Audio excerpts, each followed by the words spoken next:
Puntland maanta waxay soo bandhigtay loogo u gaar ah ciidamada booliiska Puntland. Dad baa qayliyey oo afka furtay oo dhahay Puntland aan samaysay sidii Puntland inay qalad weyn gashay oo kale.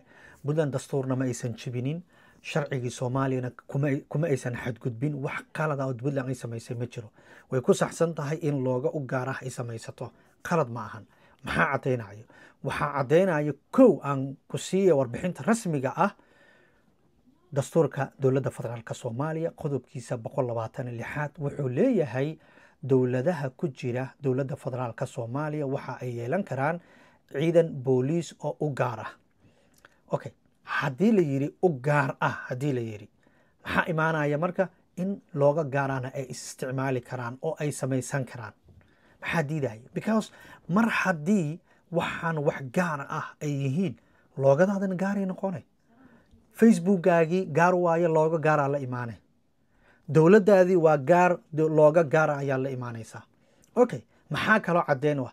Haddiiba maamulada loo ogol yahay inay madaxweyne yeeshaan, in madaxweyne ku-xigeen yeeshaan, wasiiro yeeshaan, xildhibaano yeeshaan, dastuur u gaar ah yeeshaan, ciidamo u gaar ah ay yeeshaan, maxaa diidaya in looga gaaraan ay samaystaan?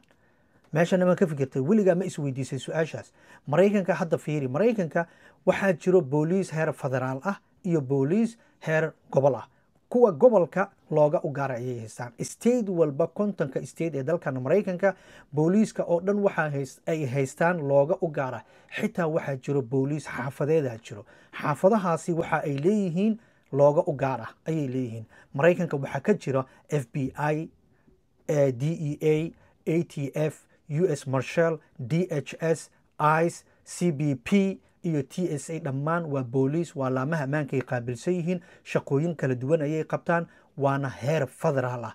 Booliiska stateskana waa gaar. Dood haddaad ka qabtana waxaad weydiisan kartaa xildhibaankaagii iyo wasiirkaagii. Maasanid.